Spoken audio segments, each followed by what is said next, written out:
So one of my favorite things that a couple of my friends that I trained with did for me before Texas was they got all my fueling and they wrote like little notes on each gel. That was so good. So if you have a friend going into a big race, like it's super helpful. And the one Greg's never written me any notes on my on my bottles or my gels. Gel that I pulled out and looked at and then was too nauseous to consume, had a little note. And the one, it was my friend Jim put, "Don't be a little bee." And so that's my, like every race that I do, I'm just like, don't be a little bee about it. And I love that. That's my mantra. I love it.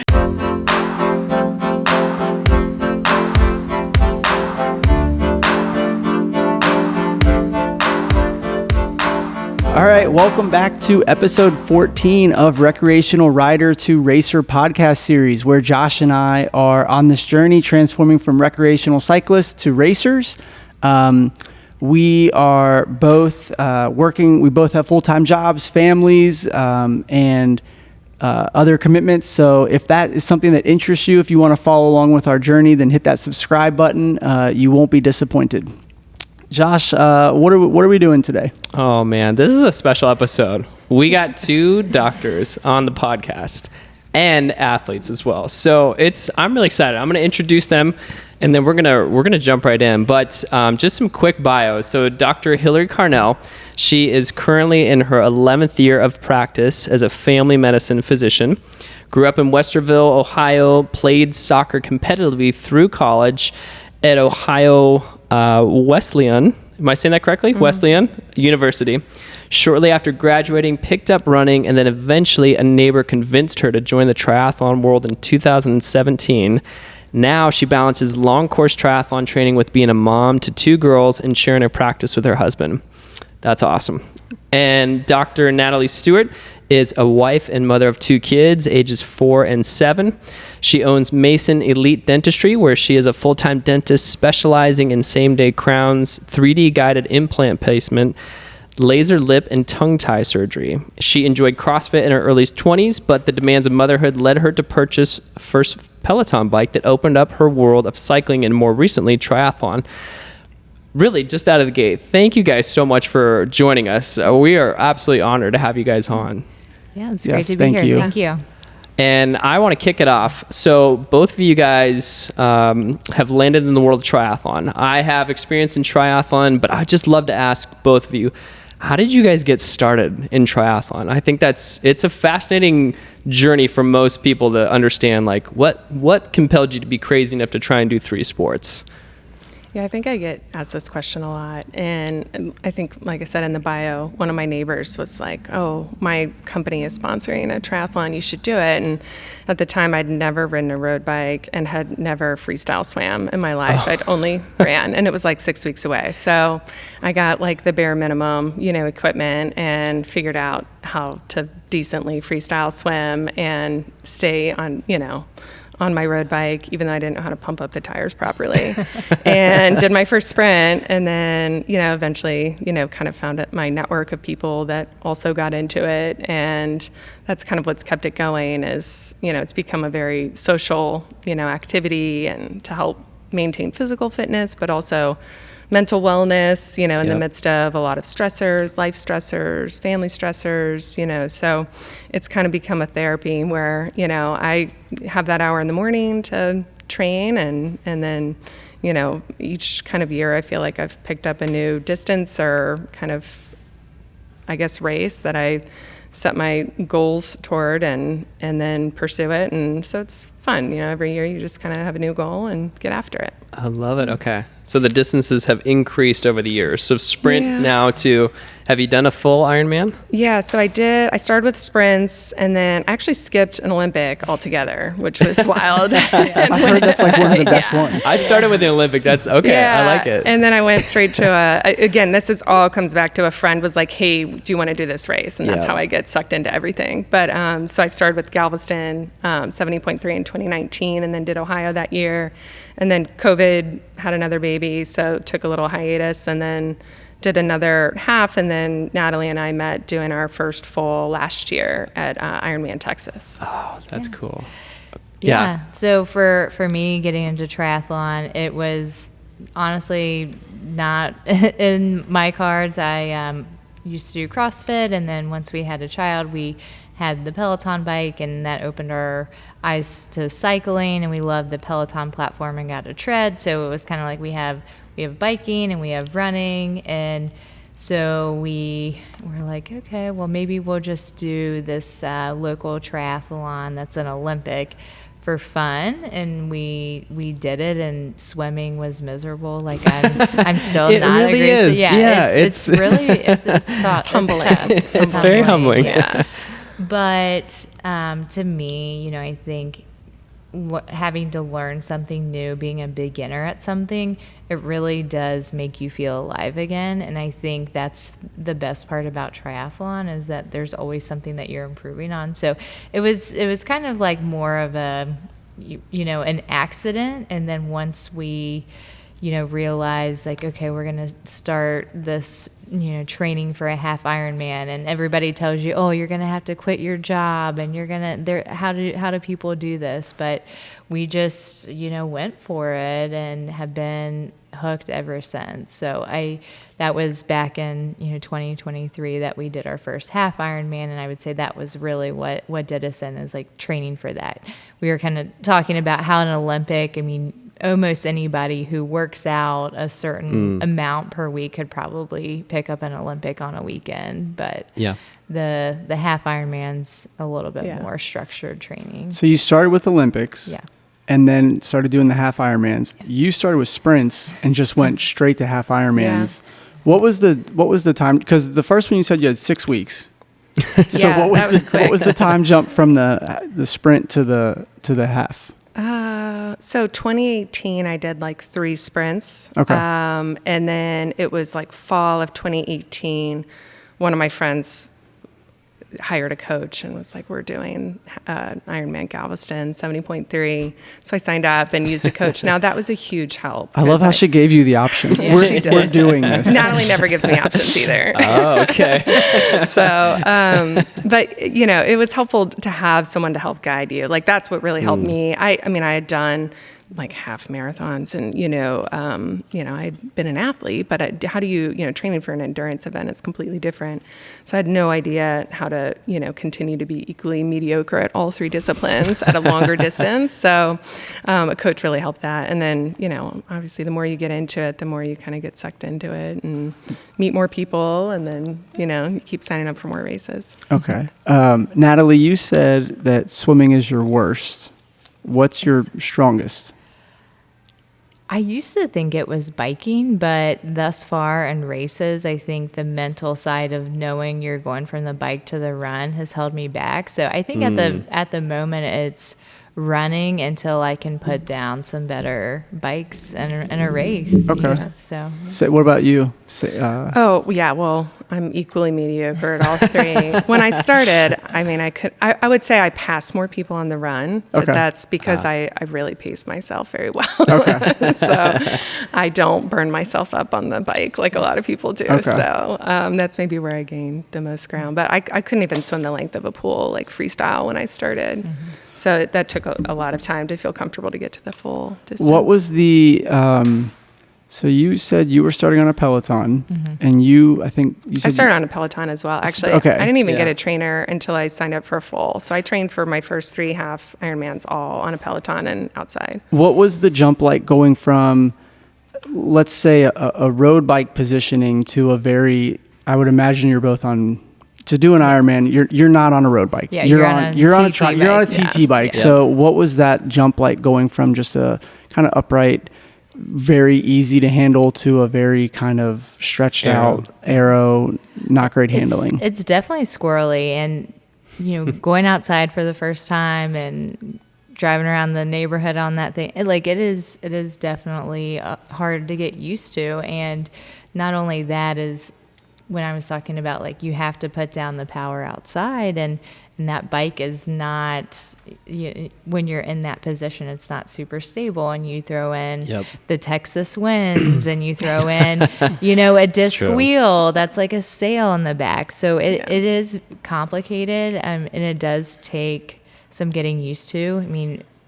Core strength, like one of the things that that they talk about is like when you're down there, can you move your hands and like lift yourself up? And it does take a lot of strength and fine tuning, and even a millimeter, forward, back, putting your saddle up, down, forward, like can open up your hips. And so I think that the TT throws in so much variables that it is a hard transition, and you just have to play around with it, find a good bike fitter, get some reps outside as much as possible. I think starting with aero bars on my road bike was super helpful. Oh, There's a lot of people who do that. I didn't get a tri bike until I signed up for the full. So I did all my initial races on a road bike. Okay. Actually, how did that feel? Because I've heard so many people that do that. Does it feel very similar to an actual triathlon bike or a TT bike? Yeah, it really does. And I mean, I had a fitter set it up kind of in a tri-fit. So,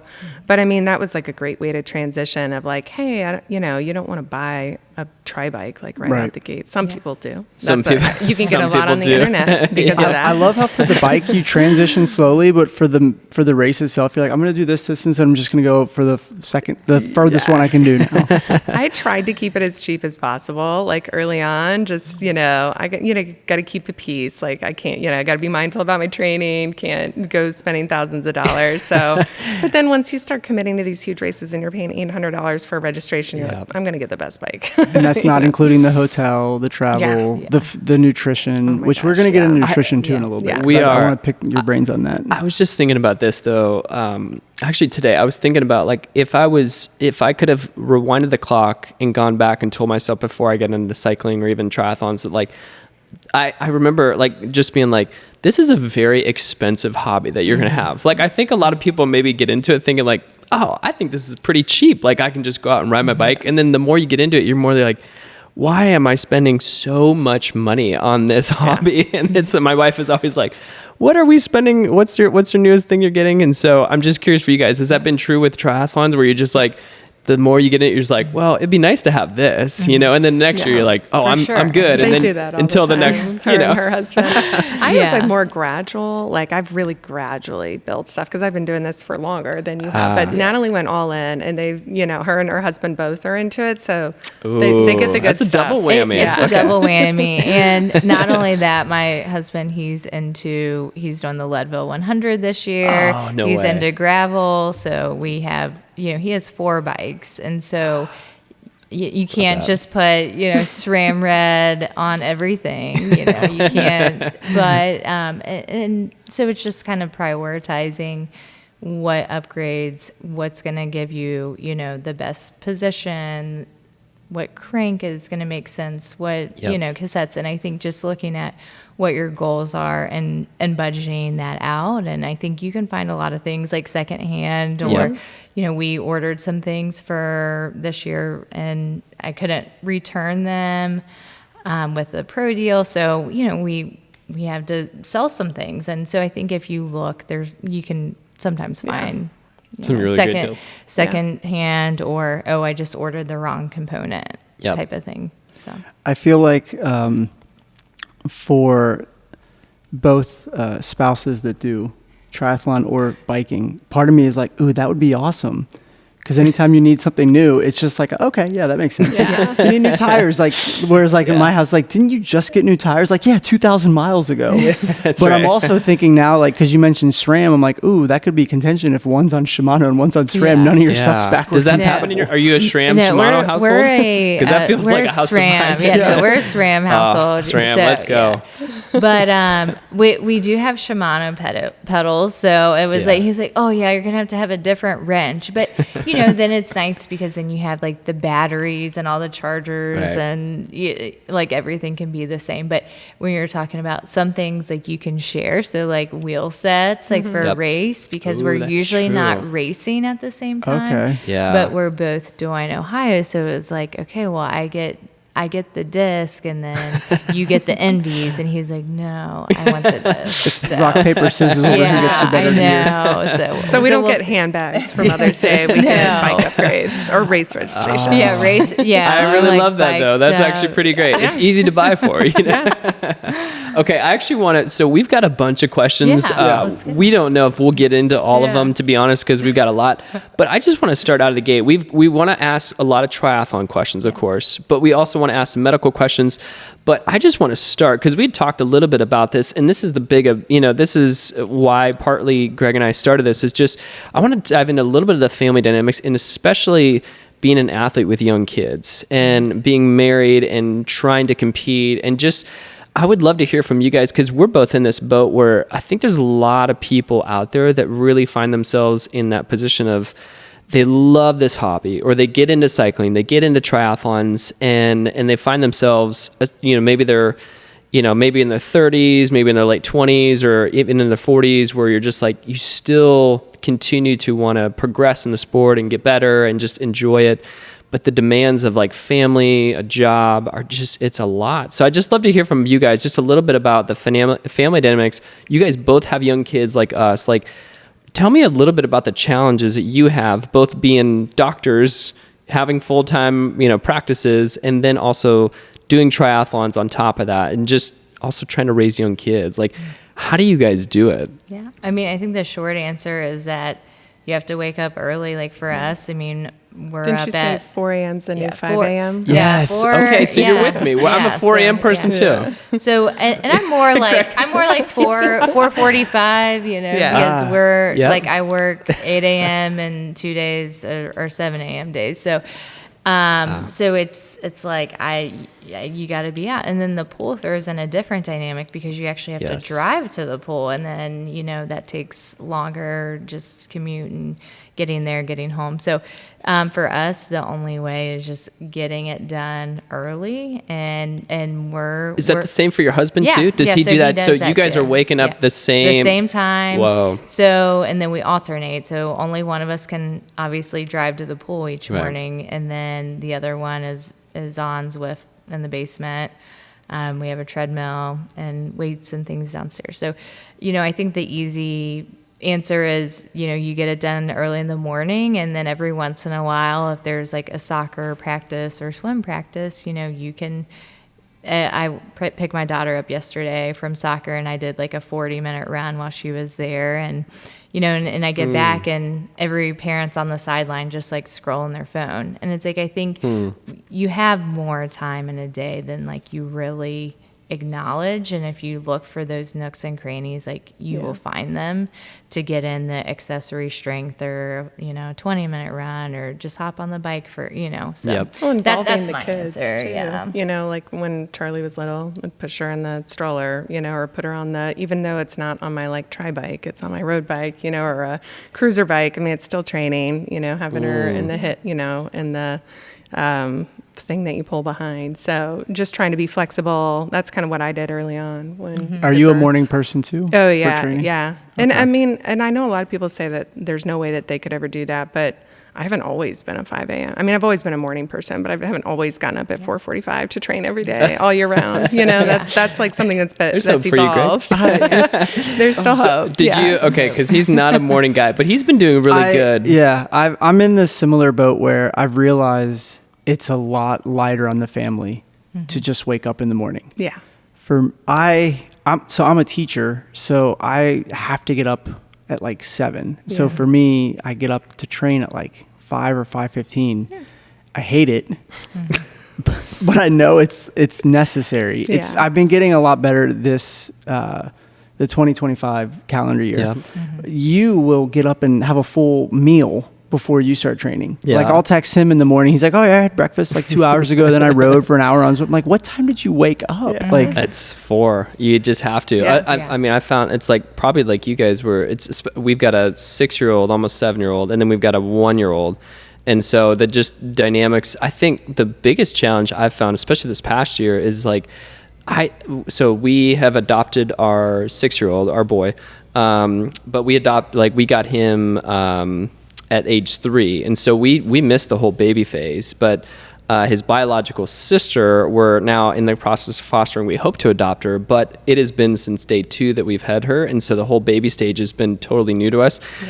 And I'm like amazed. I'm like, oh, you really don't sleep a whole lot for the first few months. And then even still, people are like, oh yeah, they should be sleeping through the night. She still wakes up a couple times in the night. And I'm just like, I'm going to get up at 4. And I'm like, this is cutting into my like training time. And she doesn't know it. But, I'm like, Harmony, you gotta sleep, but it's challenging. So you're just trying to find ways that you're like, in some mornings, you're just like, there's just not happening because I just need that extra sleep. But and I think acknowledging that, and because I did the same thing when I came back from having Charlie, and I think I did my first sprint 2 months after I had her. So, or not my first sprint after having her, but not my first sprint total. But, it was like, okay, we had a bad night last night, so I'm going to tack on an extra run after my bike ride tomorrow, and it's just being okay with that and understanding that it doesn't have to be so structured and that there's going to have to be some flexibility, and you may have a sick kid in the middle of the night and you got to be able to work around it. And I think finding a network of people who also like to get up early.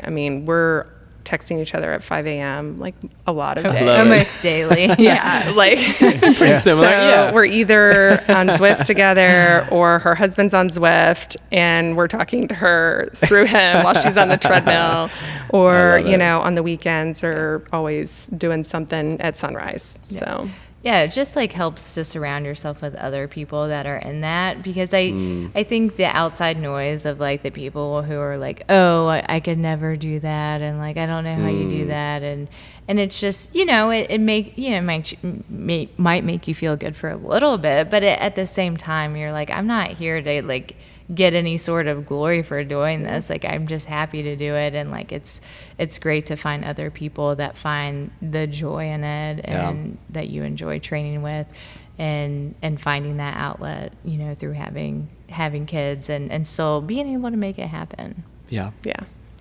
I find naps helpful on the weekends. It is helpful to have a toddler that still naps, because I have been told I'm quite low energy in the afternoons if I don't get a nap. By who? Who said that? My husband. And if I push it too far, I do get put in tri-jail, where it's like we're not signing up for anything.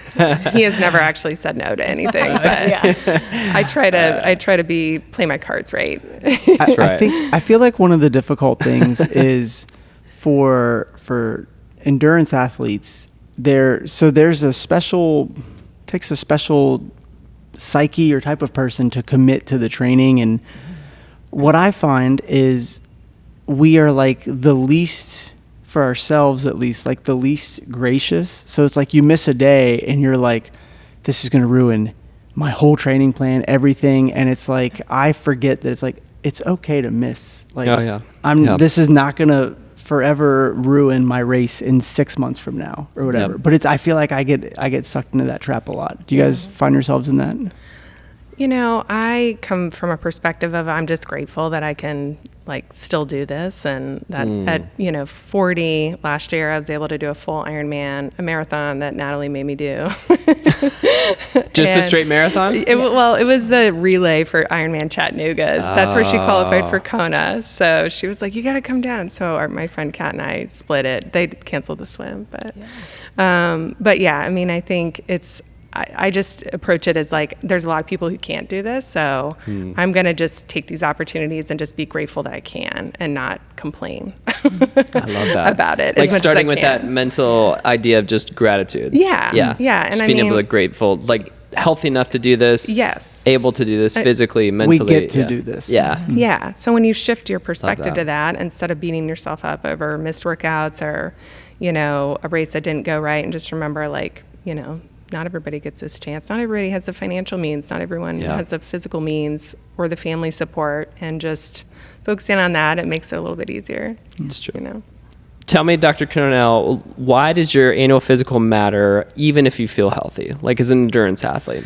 Yeah, so I have a lot of young people ask me that question. They're like, what do we even do at a physical? And, it's really just an opportunity to talk with your PCP about like how you're feeling, what's going on in your life. I have a lot of patients, and this is best case scenario, who come in and say, I feel great. I don't have any concerns.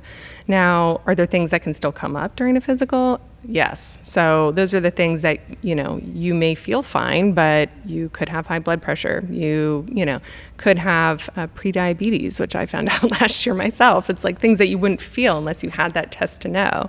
So when an athlete comes in, I mean, obviously with my background, I certainly ask probably different questions than I would my other patients, but, what are you doing to prevent injuries? How are you training? How are you fueling? Or, looking at their weight, looking, at their overall health. Are they getting sick more frequently because they're overtraining? Just kind of asking those basic questions, sleep, hygiene, all of that. So, I mean, it's just really a platform for a discussion about anything that might be going on. Yeah. And I'm sure too with like family histories, it just seems like if you have a family history of something, the age at which you might get screened might be moved up. So, that gives... Yeah, you may not realize that, hey, you actually do need, cardiac screening. And especially for athletes too, it's like, we hear those stories about athletes, endurance athletes in particular. It's like, Ironman athletes, having heart issues. And so there's some extra considerations for athletes when they come in for their annual physical for sure. Yeah, that makes sense. No, yeah. I was just thinking, I've heard with runners, kidney stones can be a big issue. I think anything that can dehydrate you, has a potential to cause, wreak havoc on your body. You mentioned sleep a few seconds ago, but I'm also thinking back to like 5 minutes ago, we were talking about how we all have to get up really early. Yeah. So what is it 8? Is it 9? Is it 6? Like what's a appropriate amount of sleep? I think it really depends on the person. Okay. I think you kind of know like what you need to, I mean, at least once you're in your 40s, how much sleep you need to function. I feel like Natalie's a bigger advocate, I think, for sleep than I am. I'm like just get by with what you can and deal with it on the other side, Okay.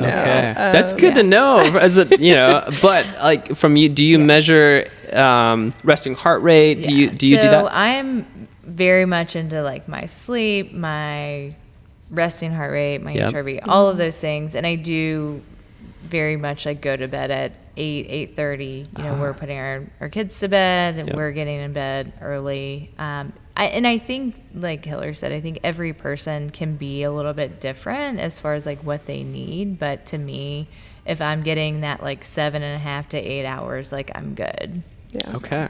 So that's your sweet spot. Do you do any sleep supplements like magnesium or anything? I don't take anything to supplement my sleep. I just, I kind of know what works. And like I said, I'm very much tracking heart rate variability and resting heart rate each morning just to gauge, rest and recovery and looking toward, the next training day and what's in that training block, in particular. And if my body's handling it well, is it prepared?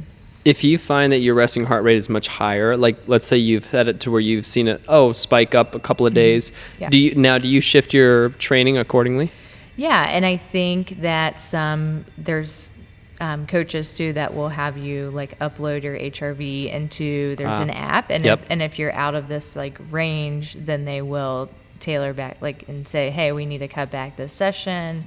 We have these zone 4-5 intervals, like you're not recovered, so we need to drop it down and just do more active recovery days. So I do think depending on what level you are, and especially if you're trying to level up, that's a big metric. I have a friend that I run with, and I'm, she's trying to set a PR at the Pig this weekend, and I'm like, well, what's your sleep? What's your HRV? And she's like, what are you talking about? And it's like, well, it's a measure of your parasympathetic nervous system, how well you're resting and recovering. And so, for example, after we did Ironman Chattanooga, it took me 2 months for my HRV to recover. Wow. So it is. Do you mind my asking, what is it normally? Like on a good day. So it's very like a personal number, and it's one of those things as you age, that changes as well. But to me, like I'm in, the 60s, and before Chattanooga, like when you're getting ready for the race, like you're definitely cutting back and tapering. So, I'll go up into the 70s if I'm really like on a light training week. And I didn't hit 70s again for months and months. So So I think it's like if you're really wanting to know, is your body handling the training well? And I think some people handle more like zone 2 training, zone 3 training. Some people can do zone 4 and 5 and recover a lot better than others. And it's like until you really like get into the weeds on those metrics and what is good for you and what's stable for you, makes you sense. may not, that could be like a missing piece for some people. Yeah. What do you track the metrics? Is that is that An an Aura ring? yeah. Okay. So I have Is that an Aura ring? Yes. So I've been curious I about know. those. That's cool. It looks cool. It doesn't. Yeah. It's pretty minor. Like I wear it as my wedding ring, and some Garmin watches also do that. So there are people that will say that their Garmin and their Aura are like way off. In my experience, mine are actually pretty close. So do you wear your watch at night, like Yes, sleeping? I sleep that's in it. wild. I Yeah. don't know how people wear watches at I'm night. in the same camp. So Can't I've do always it. like this is a very comfortable Garmin. I can wear it all day. At night though, there's no way I could do it. Yeah. Have you done that forever? Like I'm Yeah. always fascinated. It never wakes you up. Like, do you still wear it as tight? Do you loosen it up? no, to where you can't- it's like I don't even have it on. Like I don't. Like when I was Are you a run- watch sleeper? when I was a runner, I never took my watch off. So I had like the wild. like most palest, like never saw the sun tan Yeah, line. same. Yeah, that's me. Like, So. and so like when you're like you take your, I'm like, why do you take your watch off? Like the only reason I could see is if like you have to charge it, but Just back when I was better sleep, like that Yeah. would be it. If I wore my watch, I would be so frustrated because I'd like wake up all the time. Well, you don't have to stress about your lack of sleep if you don't track it. So That's true. Yeah, that's true. that's my pro tip. I like that. Yeah. That makes a lot of sense. I think I need to, I've been wanting to try the Aura ring, and this is the perfect time because I lost my wedding ring There in the you go. ocean, in the Gulf. So I've been Yeah. wearing this Well, stupid that's on you. rubber Yeah. band Yeah. thing. So this Hey, is a I good like reason mine. to get the Aura ring. This is great. Yeah, and it's like, less expensive than if you were to get like a true, Right. I could new do a gold ring band. maybe. But Yeah. How long does it stay charged? I How think often it's like approximately a week. Oh, Yeah, wow. it's not bad. and it's waterproof? Yeah, it's waterproof. I wear it all the time. It tracks your, all of the things. And for females, it tracks like your cycle. So a lot of women my age are doing it for like, as they're trying to conceive or whatever too. So it really does, keep a lot of data information, like I said. But I think the biggest thing for endurance athletes trying to up their, game, I think paying attention to their HRV Yeah. and making sure they're absorbing their training. They're not overtraining, setting themselves for injury, digging themselves too big of a hole. Like I think it's a really good metric. Yeah, that makes sense. I was tracking my resting heart rate with our coach. We have the same coach. Yeah. And I stopped. I don't know why I stopped. I just stopped because I think I got lazy and I was like, Derek, I've fallen off the bandwagon of this. But I think an Aura ring would get me back on because I agree. It was nice to track it. Yeah. But then I haven't since. So that's on me. Don't look at me like I track. So like I know you don't track. I know you don't track it. my method of tracking you it don't. is when I wake up in the morning and I put my strap on for Zwift, I go, okay, I'm standing. It's about 72. Yeah, just minus 10. That's kind of my metric for it. Yeah. Okay, so we actually briefly talked a little bit about supplements. I actually kind of want to ask you both from a medical and then just a triathlon perspective too, around supplements, because I think this is something that is intriguing for especially a lot of people. Maybe they're newer to getting into racing, maybe they're new to triathlons, maybe they're new to cycling. Just in terms of supplements, I mean, you have things like magnesium, vitamin D, B12, even things where people can tend to be like iron deficient. Like, I just want to know, like, what are things that are actually worth supplementing? Maybe from a medical perspective, from a high level, and then just from a personal standpoint. Have you guys noticed, do you guys take any supplements? Like, how does that work for you guys? Well, I think that's a good part of your annual physical. I have a lot of athletes that come in requesting certain lab tests. I think checking those levels first before you're supplementing, specifically vitamin D, because some of these you can overdo it and, you're just kind of wasting money, or you can actually have like toxicity if you take too much of a vitamin and you don't need it. But you mentioned the biggest ones, checking iron, ferritin, vitamin D. I don't typically check magnesium because I don't feel like that's as well reflected, but B12 is another good one to check. And then just basic metabolic panel, checking your electrolytes, kidney function, glucose, A1. I think A1C is important in athletes. I'm a big advocate of that. Apparently, I've learned more. What is A1C? So that's I've heard of it. I'm so glad you asked it because I was about to. And I'm like, I'm okay with asking the dumb questions. So but it's a hemoglobin A1C. It's a test for diabetes. So it averages what the glycolation of your hemoglobin is for the last 90 days, which gives us an idea of what your average glucose has been running. So a lot of athletes are really into measuring, wearing the continuous glucose monitors. And I didn't find out until after I did Ironman Texas last year. And I had a mild case of rhabdo and had some blood work, and my blood sugar was really high, and have been testing in the pre-diabetic range ever since that event, even though, I've never had that issue before. So that's another thing that can come up in endurance athletes that isn't super uncommon, apparently, and that you may not know. So something that, would be another helpful piece. So all of this, I think, is helpful to talk to your PCP about and have kind of a baseline of where these levels are at so that you can tailor that vitamin supplementation. Does a lot of that come out in just a traditional, getting blood work done? It just depends. Every doctor's going to have their own kind of standard tests. I would say I don't routinely check all of these tests on every person. Yep. But if I know that there's something going on, or if it's just, hey, I want to test some additional things because I'm training for this, then, we do it. I always try to be mindful of the cost of your care too. So I don't order $1,000 worth of tests just for fun. I like to, there's an intention behind it. So, but I mean, those are pretty basic and relatively inexpensive tests. So you can easily add on to your routine physical labs that can help provide some insight. Yeah, and like Hillary was saying, I think knowing where you're at. So for me, I did blood work a few months ago, and I was low in vitamin D, which I think living in Ohio is pretty reasonable, but also, it's a vitamin D with a, K2 drop. So it helps you to absorb it. And so a lot of that is, bone health, recovery, that sort of thing. But I don't actively take any supplements. I really try to focus on eating, meat and vegetable, nuts and seeds, some fruit, little starch, just really sticking to normal foods, but I'm dairy free. So, for somebody who maybe eats dairy, maybe there's a lot of vitamin D milk or dairy sources that are fortified with that. So, just knowing, especially if you have dietary preferences, there is a chance you may be missing something, and until, like I said, you have that blood work done, you're not going to know for sure, and you don't want to overdo it or spend money on something that you don't truly need, because it does take time and money and mental energy, every day in order to continue that. So just kind of optimizing that. Is there one supplement out there that you guys both would say you'd roll your eyes at and be like, everybody either overtakes this one or this one, it doesn't give that benefit that you might think?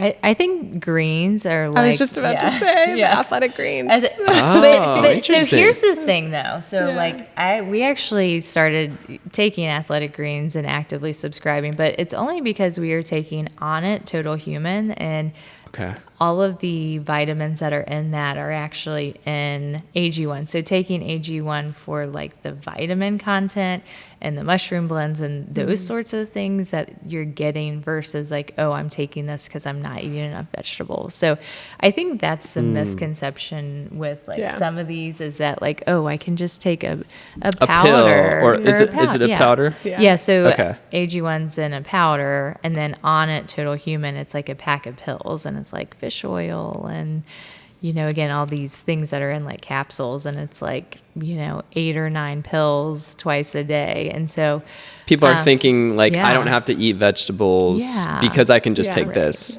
And it's just understanding that a greens powder doesn't replace greens, but understanding why you're doing it. So, I would say I don't routinely take AG1. I think the only thing that I'm really doing is just the vitamin D K2 drops. Yeah, vitamin Okay. D and magnesium are probably my two. Yeah, LMNT has magnesium, so and I take that a lot in my bike bottles, so I don't find that Yeah. need that as much. But I do like LMNT. I've had it. yeah, Yeah.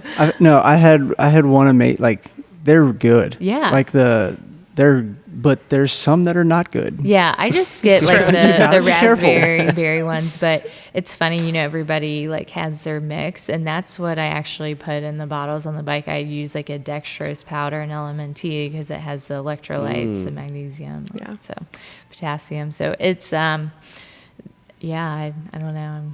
I'm obsessed too. I got one of the sample packs like 2 years ago from a race, and so I was going through all the flavors I really liked. Yeah. And I did a really big ride up to Columbus, and I just had a couple LMNTs, and so I stopped at this cafe, and I wanted something like cold and sweet, so I got a frozen drink, but the dairy 80 miles in it just started destroying my stomach. And then the LMNT, Must have been lovely to sit last, behind if somebody's drafting no, I was behind solo you. at this point, Yikes. but like the last flavor of LMNT was chili. I was going to say chili mango. And so my stomach is shredded from the dairy, and then I'm like drinking every 10 minutes just a chili. I'm like, this is it was the worst 2 hours of an all-day ride. It was miserable. Yeah.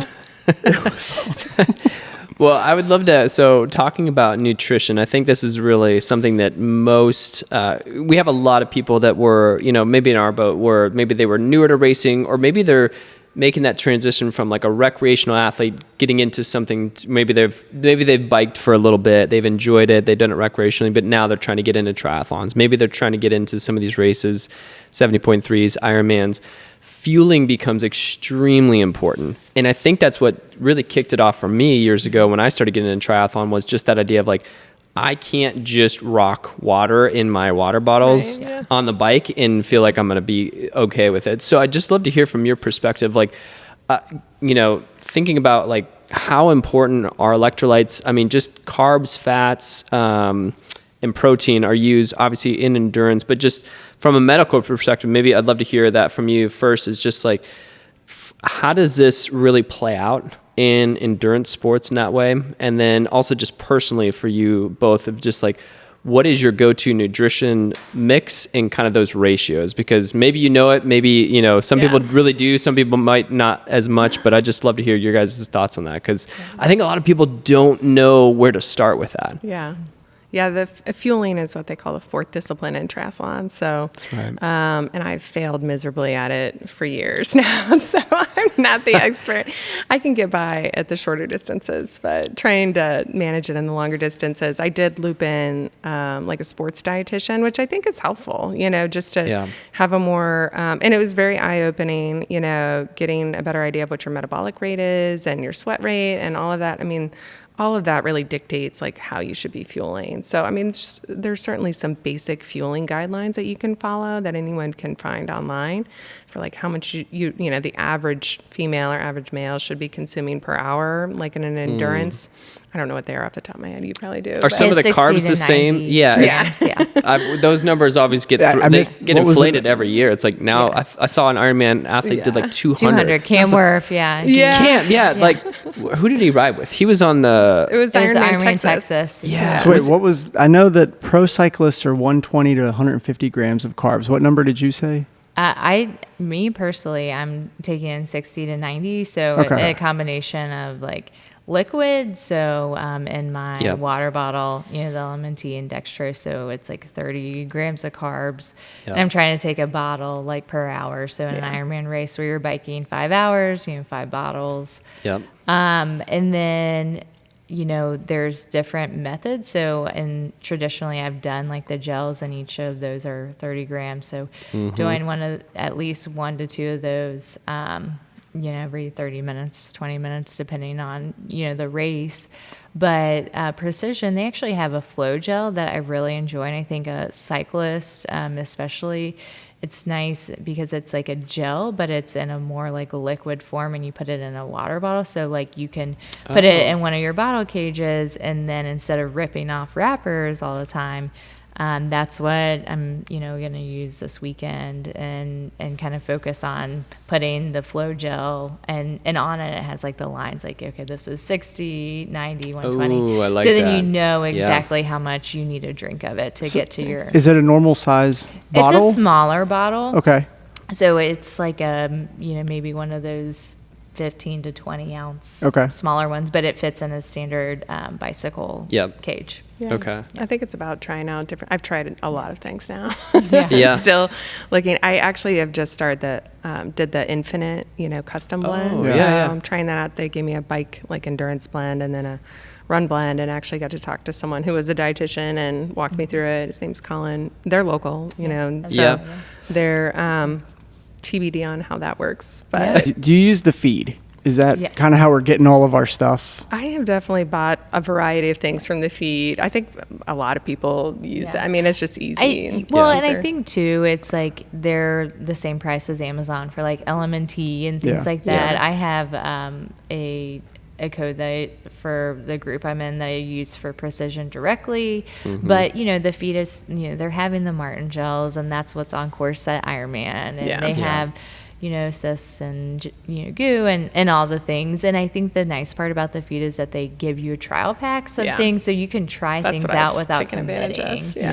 But in general, it's like, I think the feed is great about like giving you bottles, because who doesn't need more? You're always like, you're losing them, you're leaving them in your car. Like, who doesn't? Or you're throwing them on the side, and you're like, I'm gonna get that later, and you never come back at the race. You're like, no, that's done. Yeah. Well, let me ask you this, because this was something that I think is probably true for a lot of beginner triathletes, and maybe even like cyclists as well, is just trying to figure out their feeling.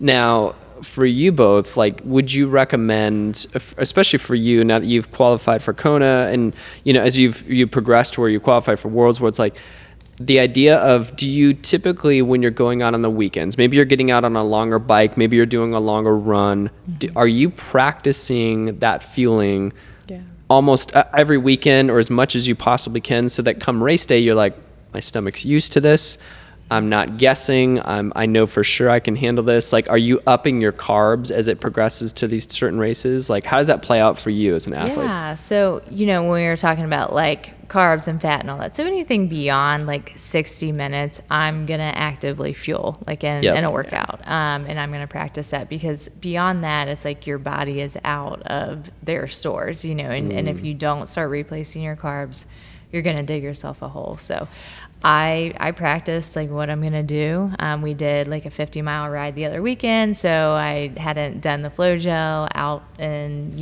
outside of my basement in Zwift, so I took that along, and loved having that. And I think it's really important, because you just don't know how you're gonna respond to it, and you don't want any surprises, but you also want to fuel your performance and your workouts that you're doing, and you want to be able to replace as you're burning. I think that's super important. Yeah. And I think the bike handling while fueling Yes. is super important. That's a so whole we nother trained thing. for Ironman Yeah. Texas, and almost all of our rides were on the trainer, because it's in early April or late April. And you get so used to just having a desk in front of your trainer and like having a full meal in front of myself. And then we get to Ironman Texas, and there's like 30-mile-an-hour winds. And you're like trying to rip a gel and arrow. And not run Without into someone. littering. Without littering.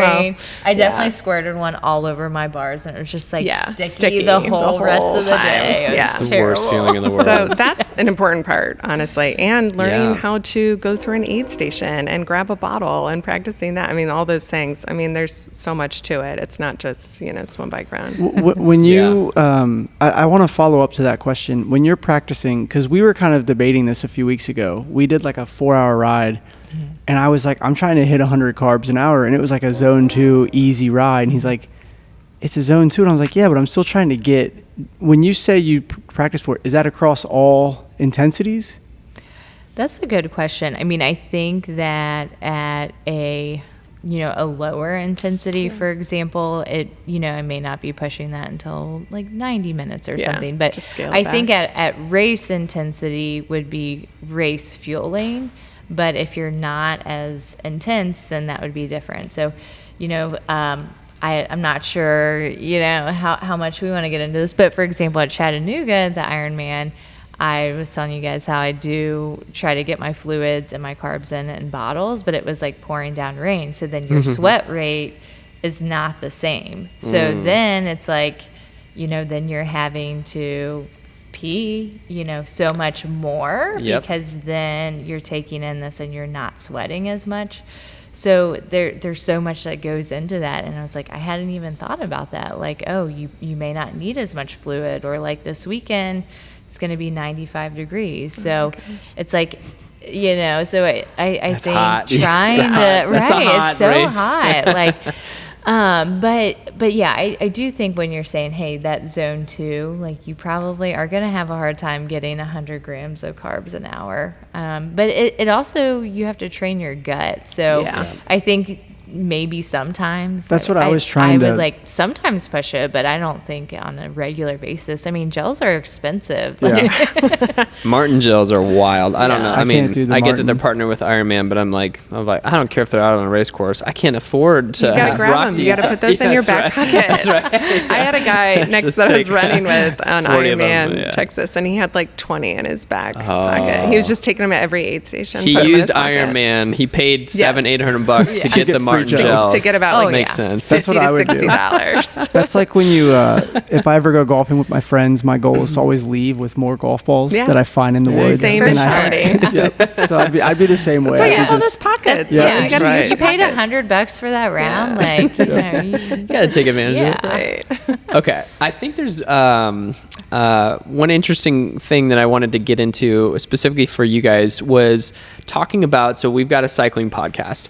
How did you guys get faster on the bike? What, things have you done? So everybody starts out somewhere, right? Yeah. You guys start out on the Pelotons, but like Peloton bikes, but like a lot of people start there too, or they just start with like a basic road bike, mountain bike. What did you guys do specifically to help get faster on the bike? I think getting a good bike fit Okay. was super Yeah. helpful for me. I'd never had my bike fit professionally, and I did that. And the bike fitter was like Where'd you get it through? Mitch at BioWheels. Yep. Okay. So that was Love it. in Yep. 2023. Okay. Yeah. And he looked at me and was like, that you should be able to ride 18 miles an hour. Like, there's no reason, he's like, your fitness, your background, like, there's no reason that you're riding 14 to 16 miles an hour. And sure enough, he fit me, and I was like instantly 2 miles an hour faster. I mean, it was terrible. It was shocking and terrible all at the same time.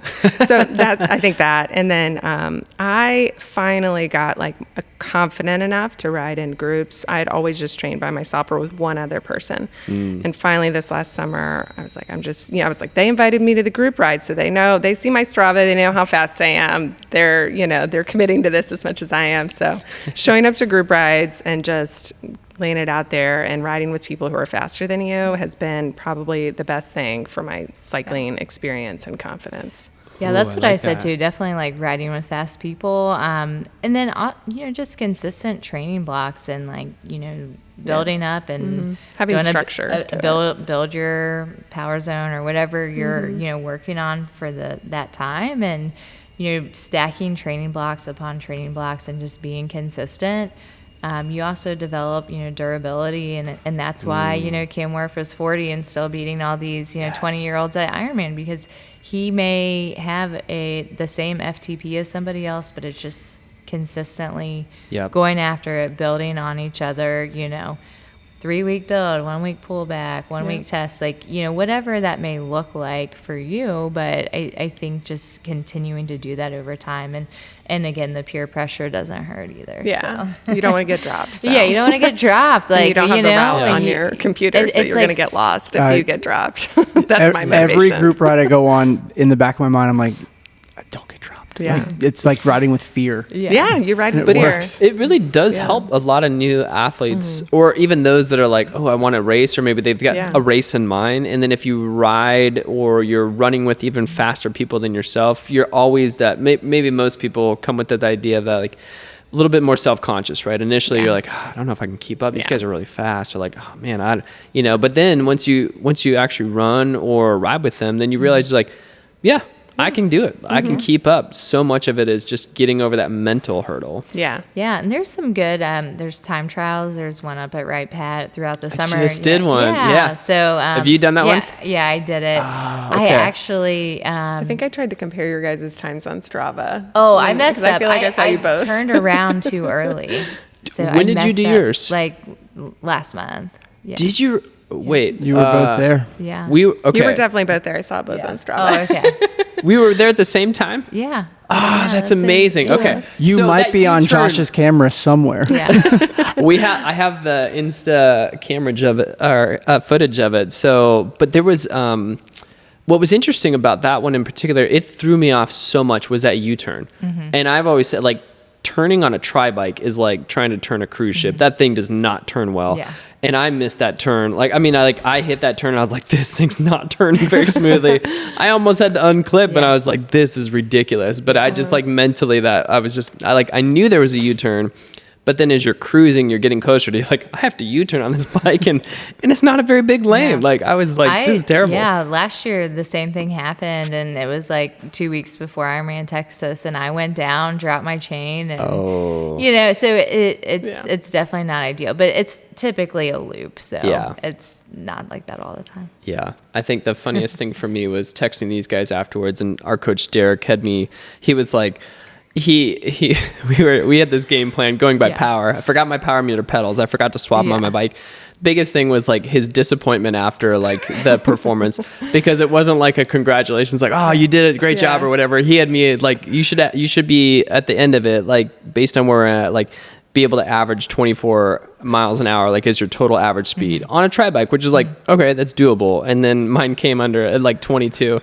And it was like, just what happened? it was like, what happened? And it was just these questions of like, not like oh, you did great, or oh yeah, this is a good, like you had a good experience. It's more like, what happened? Why did it's like, well, I it was think he's 40 disappointed degrees. in me. Yeah. I It was like, 40 degrees and windy, and there's a U-turn, and I don't you know, just you need can come that. You up need with that stuff. affirmation. I just never got it. And Right. Yeah. Never Not got that it it. bothered me, of course.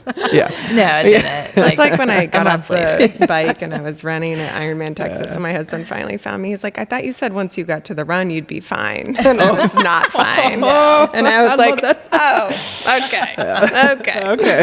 We're going there. We're Yeah. I see. So when you don't have a coach, you get it from your spouse. Yeah. Okay, I love that. Well, one of the things I wanted to ask, even from, I think this is interesting because Greg and I get in this debate a lot about like weight, and it's interesting as cyclists because it's a very common thing. And I imagine it's common a lot for many triathletes as well, but just the idea of like, so many cyclists often feel like they need to lose weight. And so what I would love to hear from you guys is just even the idea of dropping weight. You know, we've all had people or known people that are like, oh, I need to drop weight, or I need to drop weight. And, you know, from a doctor's advice, like there can be many ways you can go wrong with this, or the idea of like, okay, if you want to lose weight, that's fine, but do it in a healthy way.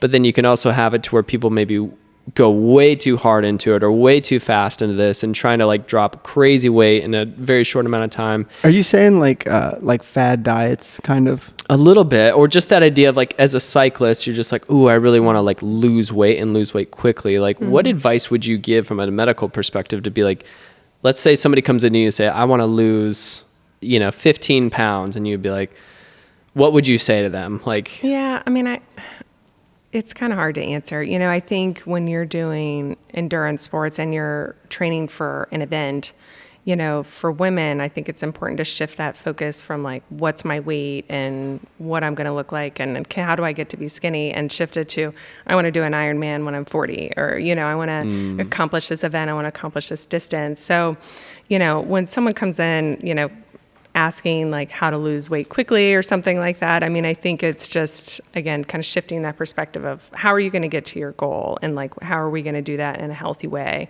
and let's not cut corners to get there, that could sacrifice your health or jeopardize your health.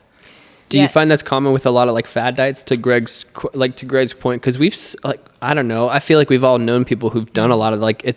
What was the first one we've ever heard? Was the Atkins? Atkins. I feel like the keto and paleo seem to be the big buzz diets, the buzzwords that I hear a lot right now. And I think the keto, the thing that, it'll help you turn fat into fuel better, but it's also going to make you less efficient at turning carbs into fuel, which is what you really need as a endurance athlete. So you have to focus on the physical health, like the athletic performance side of it, and how that's going to be affected with whatever diet you're pursuing. Sure. And the whole thing about it is like, okay, we are wanting to take this and maybe take it up a notch and all of that, but at what point it's like, hitting a number on a scale or like a weight to watts to power ratio, whatever that is for you, it's like no number is ever going to make you happy. And if all of your life you're just fixated on numbers versus like, the things that you cannot quantify, and just really trying to shift your focus and like,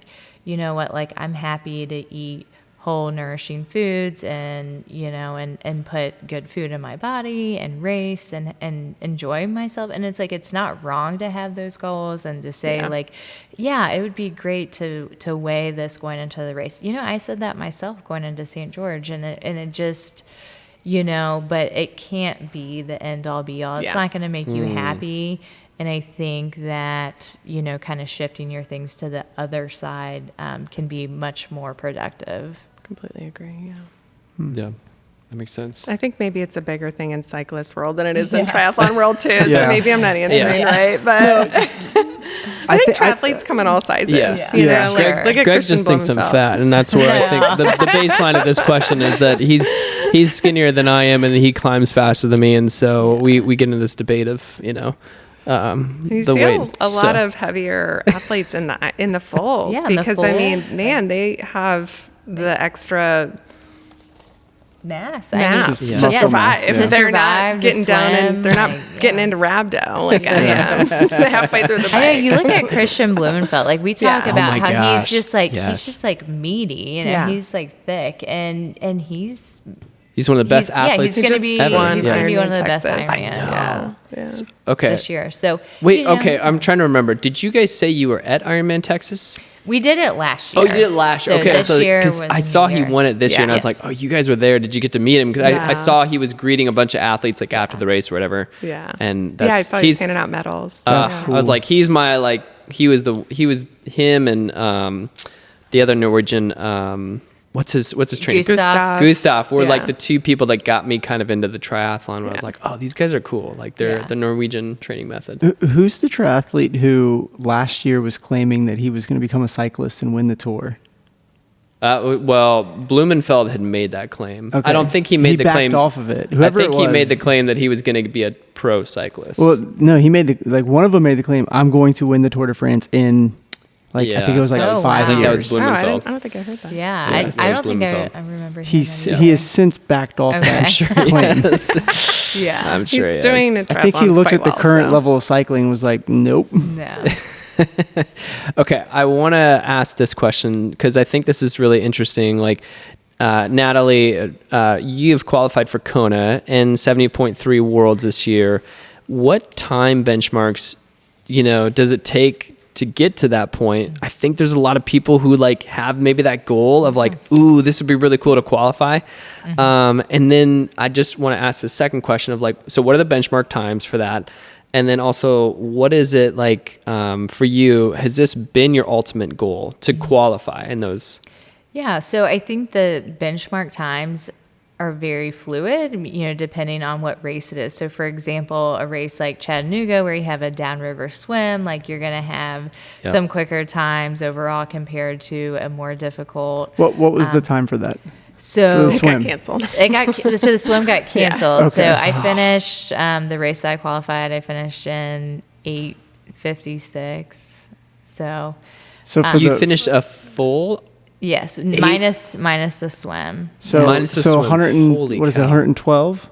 Is it 100? 112 miles. And then the the bike was a marathon. little short. It ended up being like 108. Yeah. Okay. Oh, they made it shorter than when I did it. Yeah, It changed the course. They changed the course Oh. last minute due to like some permitting issues, and it didn't turn out to be 112 miles. So, and then the marathon. I think it was- yeah. I felt those extra couple. They tagged on like 2 extra miles. I think it was my Yes. like Yeah. 114, and I was Yes. just like, I felt those extra 2 miles, and I was Yeah. like, I could have done without them. I Right. could have done without them at the end of the day. You still have to run a full marathon. I was like, Yeah. So to generalize, I would say to be competitive as a male, you need to be sub 10 hours for a full Ironman. As a female, sub 11 hours. So at Okay. Texas, I technically earned a spot to Nice, and I finished in 11:40 something. My first Ironman. So Yep. it really varies. But now that they've just shook things up, last week they announced that they're moving the Ironman World Championships back to Kona.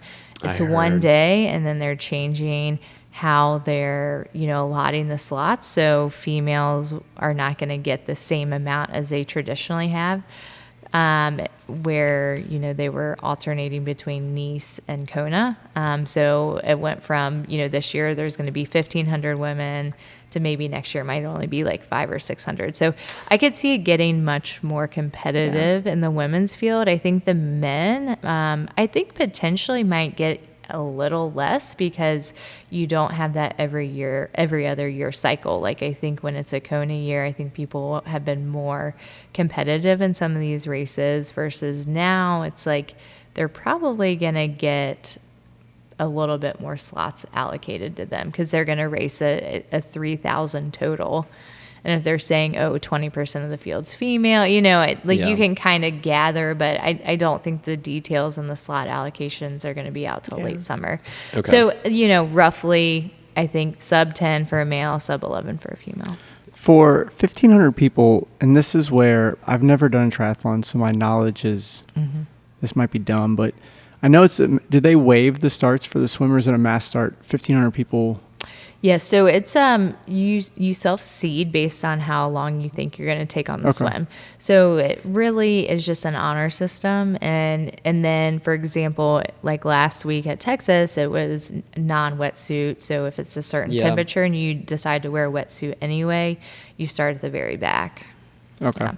But as far as like, has it always been the goal? I wouldn't say that I got into triathlon and said, hey, I want to go to Kona one day. To me, I didn't even think about it. And then I did Chattanooga, like no coach, trained on a Peloton, did it on a road bike. And, and I was like, oh, like this is fun. Like, let's do this again. And I actually placed at the second race I did that year in Muncie, and I was like one spot away from qualifying for the 70.3 Worlds, like my second race I ever did. And then that's also like infuriating though. Yeah, You're one spot away. You're like, I just am one spot away. One spot, yeah. I was third, and there were two slots. So I that's when I started to think, okay, well, when I do Texas, it'll be a niche year. So then I'd have to do a later season race, and Chattanooga's right after Kona, so maybe a lot of good females will be in Nice, and I'll have a good shot. Okay. So it wasn't my initial, like, I didn't get into the sport to try to go to Kona, but then when I said, okay, wow, like You can do it, I'm yeah. getting better. I got a coach. I was improving, got a tri bike, so it was like, okay, I think I can do this. So, yeah. When it gets really competitive and you're racing people, so the swim makes sense. You're all in the water. You're kind of, I would imagine there's some pacing off of someone. Oh, he or she is accelerating. I need to kind of put a dig in. But I know there's no drafting on the bike. So how does that work? Because then you get to the run and it's like you're racing again. How does that work with the bike if there's no drafting or racing in that conventional sense? I mean, I think there's legal drafting, and now that all the pros, they have these race rangers, so it's like a light and it keeps them 12 meters back. So it's like they're almost like, I feel more comfortable legal drafting because keeping the exact distance versus like, but I would say, in Ironman Texas, both of us were talking about like on the Hardy Toll Roads, there's still groups, like people are still illegal drafting. And when Yeah. you have like Chattanooga is 3 laps, Texas is 2 laps, and you put 2,000 people on there, it's impossible to not have some some people that are drafting and that they're, would you know, piss me they're off so much. Yeah. And it's hard. I mean, there's officials out there, but in general, I don't think age groupers, unless you're, you know, higher up in the rankings and things like that you're getting. So it's a true honor system. And I think we all do the best that we can,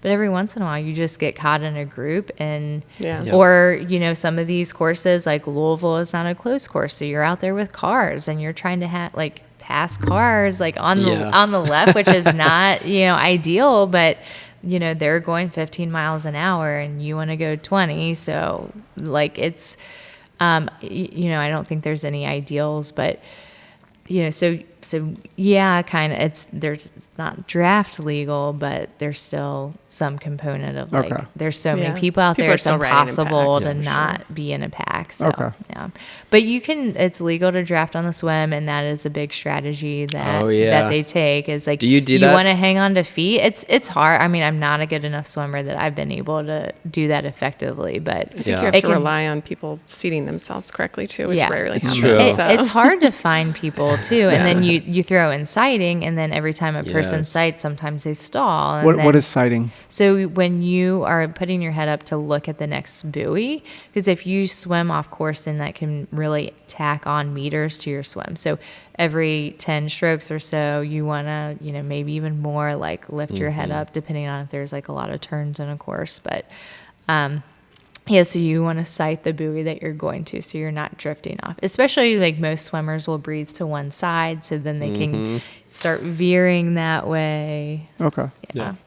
The sighting is crazy. The open water swim, I think, is the worst. My experience with triathlons, I don't know how yours was with this, like, was just, I think the worst part of triathlons is open water swimming. Yeah. Pools are fine. It gets very boring though. Once you hit that sidewall plenty of times, just like even doing interval work, you're just like, all right, another flip turn. You know, it gets really boring. It's always fascinating watching people in the gym in the pool, and then you're like some absolute characters of the gym I was at. But like the open water sighting was just really a whole different level of just like, oh, this is so abnormal. I don't feel comfortable doing this.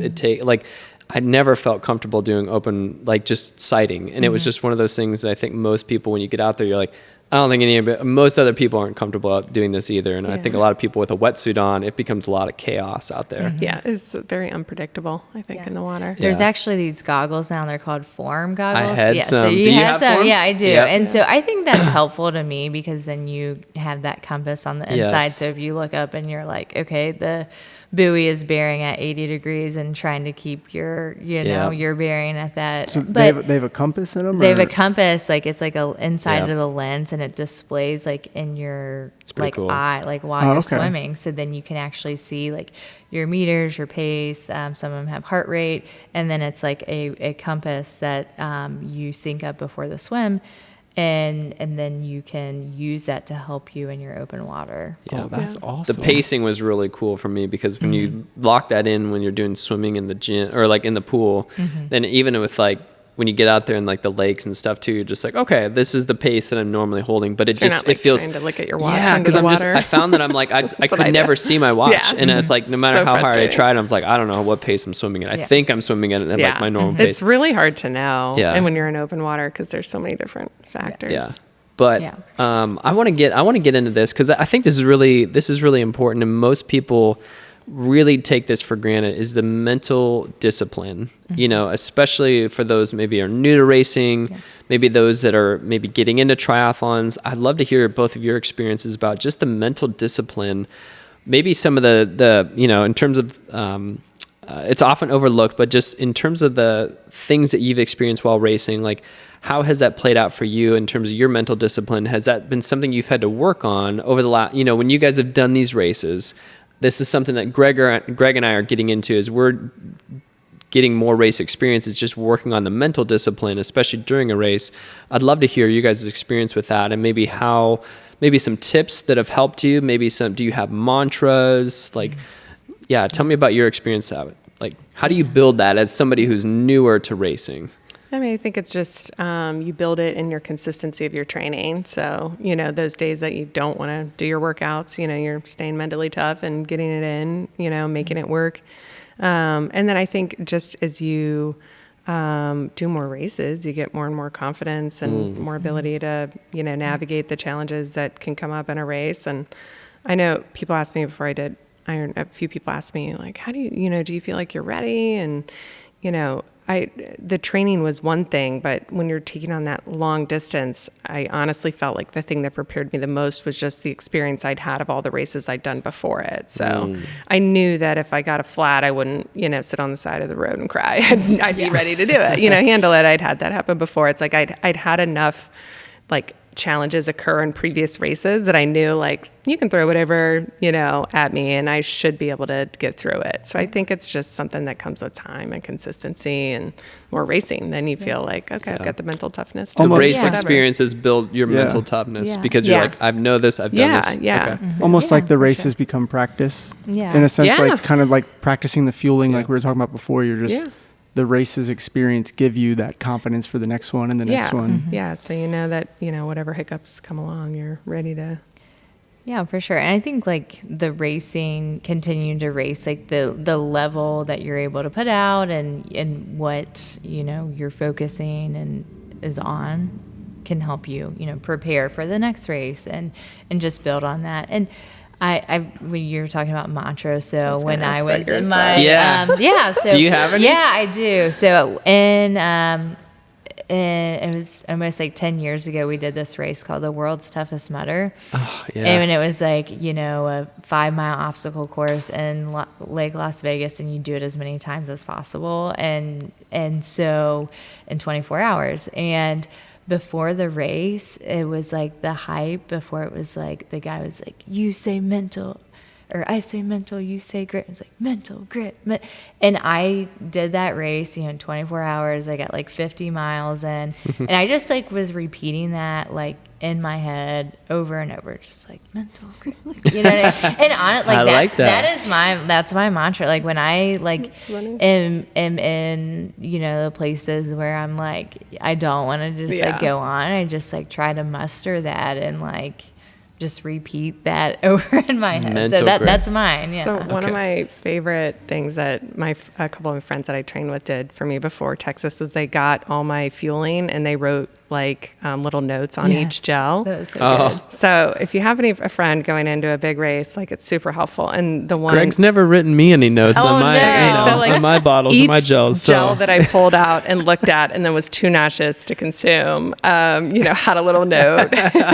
And the one, it was my friend Jim put, don't be a little bee. And so that's my, like every race that I do, I'm just like, don't be a little bee about it. And I love that. That's my mantra. I love it. We got a race coming up. I'm going to write Greg some notes. Yeah, I think that's going to be one of them. It's super great. You act like I'm gonna be I couldn't even get the bottle. Like I struggled in our last race to get the bottle in my shirt when I like. You rocked it in the front? Yeah, I couldn't reach the back. Oh, that's era. It's more era. That's why I did it. They don't allow it in Ironmans anymore. And so It's so effective. It's outlawed. I pulled it out of my pocket, and then it was so rainy. Like it poured for 3 hours, no. so I couldn't get it, and I couldn't unzip. So I just like threw it in my shirt, and then I'm like, how am I going to read a note? like I'm not going to be. If I wrote a note, you'd read it. Thank you. Yeah. Okay, so I love that. So notes, like that also helps you as well. So what has it been for you? Like, or you mentioned this, but let me ask you this. How do you handle negative thoughts? Because I've had this already where, and I think a lot of people do, maybe you're on a group ride or maybe you're in a race, things aren't going well, or maybe you're just you're just like, oh shit, like this is not, like I am not able to hold this power, or my legs feel like trash. Like, have you had those? Have you had to deal with negative thoughts, maybe in the swim in open water? Oh yeah, absolutely. So I'm a terrible swimmer, and at Ironman Texas, I actually could not put my head in open water. Like I was not able, like the anxiety of it, the stress, I don't know what it was. I mean, I spent plenty of time in the pool beforehand, and I backstroked and I just, tried to split it up. And I think that's best way to make it more manageable is that's just what I was gonna say. Split it to up. look at that one guy in front of you and like, I gotta get to that guy. Like that's all I'm focused on right now. And I think just trying to think about less and just setting the bar lower, like not thinking about, oh, I have 50 miles left, like thinking, okay, I'm going to get to this person and that's all I'm going to do. And then, okay, I'm going to get to this person. Or I'm going to get up this hill. And you're breaking up the race into shorter chunks. And mentally. And that's what I do in like hard intervals or in workouts and things. And those are the strategies I practice. So then when you go into the race and you're like trying to, all right, I'm going to get to that girl. I'm going to run past her. I'm going to, in an Ironman, I set a number like, okay, I want to pass 50 people. Cause I'm so slow on the swim that like when I come out, like I'm like, okay, I want to pass 50 women. And then I just count them down, you know? And so I think finding something that's shorter than whatever getting distance to the next you have. timing mat. Getting to the next timing mat, getting to whatever it is can help you just like push past. And, I think that's great. Like, and I think that relates to what you were saying before about the mantra, like keeping it simple and like breaking it down into a simple mantra, but also simple markers of passing people. Sometimes I do that on Zwift. It's like, okay, that person's brutal. 10 seconds. I can get that. That's what I always think of the people that are tracking me, and I'm like, oh, I bet they're wondering where I am right now. So I just got to get to this next, gotta get to the next and I know they get the little ding that I'm okay. I'm still alive. You know? Yes. She's alive. So that was me in Ironman Texas. It's like just survive to the next timing mat. So, it's so just they don't enough send so out a you're search how party. far apart are they spaced out? I don't even know. I mean, it's a couple depends. miles. I was I gonna mean, say, every I thought it was a race is couple a little bit miles. different, but you know, but it's not say like 3, 50 miles. No, Okay. it's like every 3 or 4 miles. On the bike, it might be like 10. I just like to think of the people that are cheering for you, like getting the alert, like, oh, you know, if all these you people like that have supported sign you. up, So it'll send notifications like every time you cross. All right, before we go any further, we want to give a huge shout out to Road ID for not only supporting our podcast, but also letting us film right here at their headquarters. If you're a cyclist, runner, or someone who just wants peace of mind while out on the road, Road ID has you covered. Their medical IDs provide crucial info in case of an emergency, and they look great too. Do yourself a favor, check out roadid.com and grab one today. Big thanks to the team at Road ID for their support. We also want to mention that Kentucky Open Road Racing Series is partnering with us to bring you an exclusive deal. If you're looking to race in the Kentucky Open Road Racing Series this season, use the code BESPOKE15 at checkout for 15% off your registration. Every registration, you will be entered for a chance to win a Cannondale Super 6 Evo 4. And with every entry, that's one more chance to win. Come race with Josh and I. We just did it this past weekend. It was a blast. So we're super doing fun.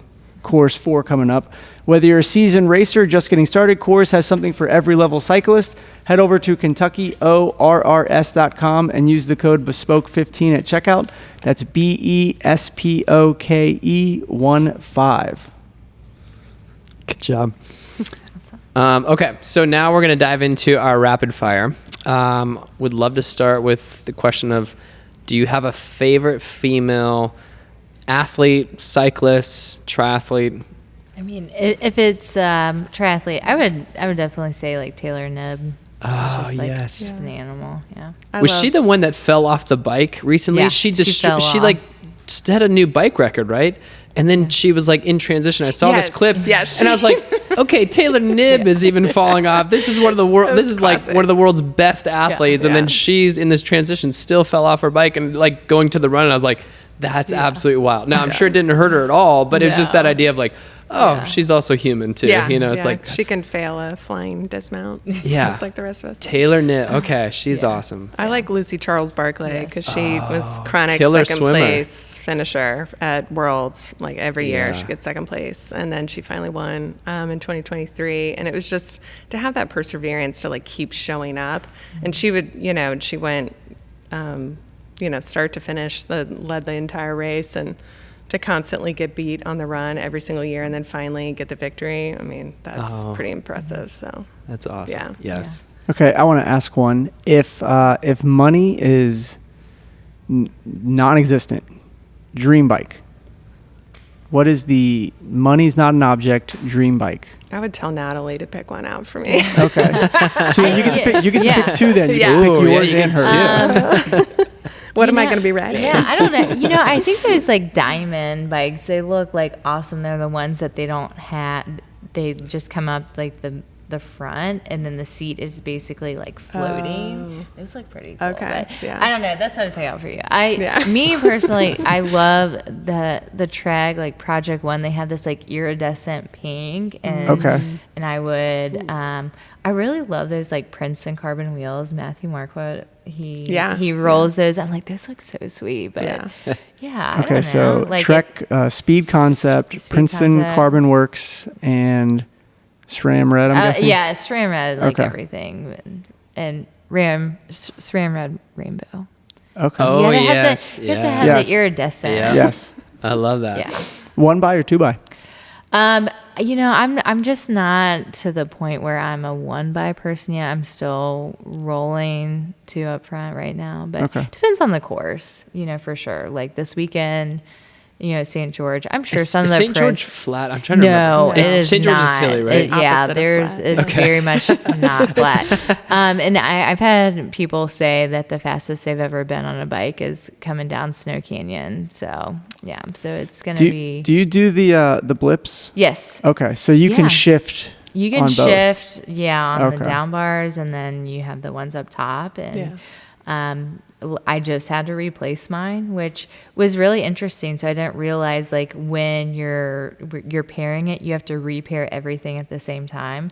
So I was just trying to put new blips on, but you have to press the button, wait till it flashes, repair your front derailleur, repair your blips, repair your top and your blip box. I didn't know that. In the same sequence. So Oh. it was. How long did that take you to figure out?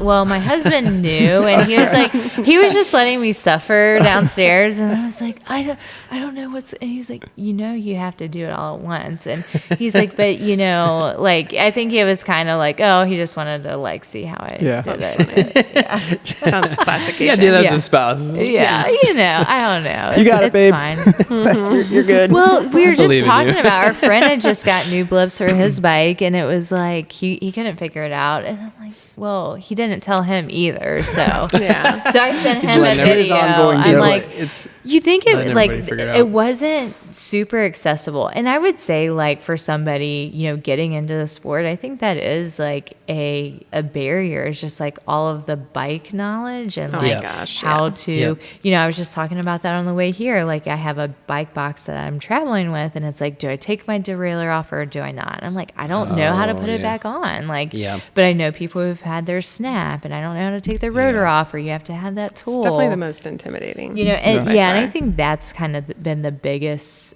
barrier in like the bike world is like all of the tools, all of the wrenches, Yep. the torques, the Yep. things that you need to know, and like where do you get that knowledge? Because you Yeah. know It can feel intimidating. yeah, for Yeah. sure. And Yeah. like they make Yeah. $20 every time they have to put your rotor back on. So like they're also incentivized to maybe not teach you everything. right. You're Yeah. like, That's so- right. Well, that's what stinks about cycling is, Yeah. I think we were saying this earlier. You start off and you're like, I just need to get a bike. Yeah. And then no one tells you all the crap you got to get Yeah. with it. Like, and Yeah. you're like, well, you need obviously a helmet and shoes and a pump and I guess a light and gloves. And it just keeps And adding every up. torque wrench Yep. and a tire lever, and you need a cassette tool, and Yep. you know, you I feel like you become a de facto like mini mechanic. yeah, Yeah. for sure. Yeah. You have Because to. it's like you said, I don't want to go to the You don't shop. have time to Yeah. be going to the shop. Like I'm in the process of buying a brake bleeding kit because Yeah. I'm like, I just need to burp my disc brakes and I don't feel like taking it to Bio Wheels to have them do that. Yeah. Like Yeah. driving up there and paying to do it. Yep. Okay. Favorite bike session? Do you guys have one? Yeah. Is I it would Swift say- workout or is this yeah. outdoors? Do you have like a specific bike session that you love the most? You know, it's not my favorite because I love it the most, but my coach planned 2x20 at FTP, and I failed it the Oh. first time, and it just made me like, okay, like I gotta figure this out, you know. And he planned it again a couple weeks later, and I did it, and it just felt like really accomplished. But you know, that's probably one of my more memorable like bike workouts. Okay. I like just riding with faster people because I like the challenge of it. So I've gotten really, I'll do whatever on Zwift. Yeah. Gotcha. But Yep. We have a down here on Tuesdays, like 5 minutes from here, we have a Tuesday night Worlds, and there's, I'd say on a good summer night, there's probably 80 to 100 cyclists that come, Oh, wow. ranging Wow. from Yeah. like they're just going to go cruise around and just to like your race yeah. top-notch groups, and then afterward they go to the Wooden Cask Brewery and they just get some beers. Yeah. You guys should, it's That's fun. like the most idea. That's my idea of It's- like a favorite session. Yeah. Yeah. It's a If I can blast. end Yeah. with, the enjoyable element Yeah. of biking Yeah. with others. And they really friends. have every like kind of level. They'll do regroup rides, and then the race C groups are like, this is a drop ride, no regroup, but you know that going in, so you don't show up like they tell you at the beginning. Yeah. So Yeah. it's awesome. Yeah. Yeah, that's awesome. I mean, that's the other thing about the triathlon community is like, I feel like in biking, it's so much more inclusive of different like paces and this, and, we're going to regroup. Whereas like I've ridden with some faster people where they don't care, they'll Yeah. just like drop you and like, bye. So it is nice having a lot of different like opportunities in that. yeah. Okay, last question for you guys is, out of the 3 sports, what do you love the most and why? I would say cycling. It's just the most versatile. You Okay. can different workouts, different like bikes, different places. Yeah. It's just I don't know. I just really love to bike, and I think no matter how you're feeling, like you can get on a bike. Like you can get on a bike and spin at 50 watts and Yep. 90 RPMs and like flush those legs out, or you can absolutely kill yourself. But like I don't know, I just feel like the bike is so much more versatile. Yep. Yeah, I like the safety and security of being on the run because and anything can happen in the swim, anything can happen on the bike, but on the run, all I got to do is run. That's easy. And that's obviously what I've like started out doing, but I kind of have a love for all 3 now. Yeah. I've Yeah. started to love swimming, and I really do finish like similarly across all 3 disciplines. So, I mean, it's not like I'm dominant in any one. So, I mean, I just try to enjoy,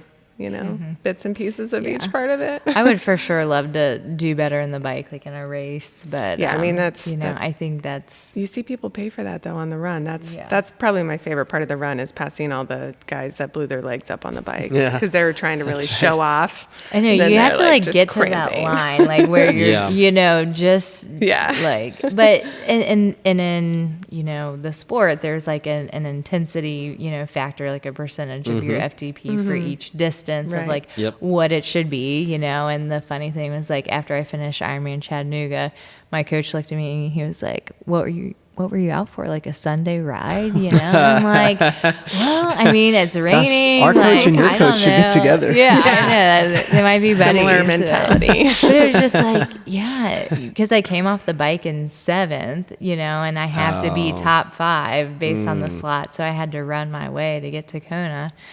And it just, I don't know. What percentage were you trying to aim for on the bike of your FTP? Do you remember? So 0.75. Can we ask? Yeah. What is your FTP? 225. Okay. Nice. Because that helps to have Yep. that kind of helps me Yeah. to give a percentage. So you're trying to race at about 75% of your FTP. Yes. Yep. Above Yeah. my FTP. Now this is full distance, Full, right? Yeah, this is full distance. Yeah. So like, Yep. for example, Obviously I think shifts. it's lower just distance, for like it goes more up to like 0.8 or so for like a 70.3. Yep. Yeah. What's the mile pace for the marathon? For the Marathon, marathon. yeah. So I finished in 3:38. Okay. Yeah. For the That's marathon. awesome. That's awesome. Yeah, What that's about really good. mile pace for you? No. Let's not talk about it. Okay. No, I'm more for the experience. I like to get the most out of the full cutoff times. Okay. So no. No, but honestly, like Hillary struggled with her, like, Yeah. her body and like figuring out her fuel No, lane. So yeah. it's just, it's hard. Like, I haven't figured out the yeah. fueling for a full distance. For a half distance, I mean, I always finish top of the bottom third. Put it that way. Okay. So in you my go. age group, I will be top mathematically. I will always finish top of the bottom third. I Whatever the math works out on that. So usually it's like, I'll keep like 16, 17 miles per hour on the bike and run, 10, 11, 12-minute miles on the run. when I was a runner, now I was a mid-distance runner, so fueling didn't really exist for us. But I found it so hard, and I think this would be the biggest struggle if I were a distance runner today, would be fueling, because my stomach always felt like everything's bouncing around. Like I'm like, I could, like on the bike I'm fine, but I could not imagine drinking that much water or taking a gel and keeping it down. Like my stomach's just always like churning, and I don't know how you do that. So it's the worst. I don't know either. That's why I gave up running. when I did Chattanooga a couple years ago, I remember it was like mile 7 or 8 on the run, just started throwing up. And I was like, oh, and I felt like I fueled that thing perfectly. And I was like, I felt, my ratios were fine. And then all of a sudden I'm just like throwing it up. I'm like, my stomach, there's too much just carbs Things are happening. Yeah. I was just like, my stomach's going. And it's hard. For a full, you're never coming anywhere close to that volume in a training session. So like a 70.3, I'm going to get pretty close to the mileage, like at least on my longest brick, right? Yep. But on a full, you're never getting anywhere close to that. So that whole last third, it's like anything can happen, Go past hour 8 or 9 and just get through it. Yeah. And that was like the funny thing, like with Taylor Nibb at the Ironman World Championship. She had never ran a marathon. She had only ran 16 miles before. Because she was only 70.3. Yeah, she was only 70.3. Yeah. Wow. And she qualified at like some 70.3 race for the Ironman World Championship. So, so it's wild. You're really in uncharted territory. Yeah. So. Yeah. Dr. Stewart, Dr. Cornell, thank you guys so much for coming on. We're honored that you guys joined us for today's podcast, and we would love to hear from you guys. What are your thoughts on today's conversation? Leave in a comment below, or pose more questions. I'm sure we'd love to have more people ask maybe things that we missed that you would love to know more information from these guys. But thank you guys again. You're welcome. Yes, thank you so much. Absolutely. And we'll see you guys. See ya.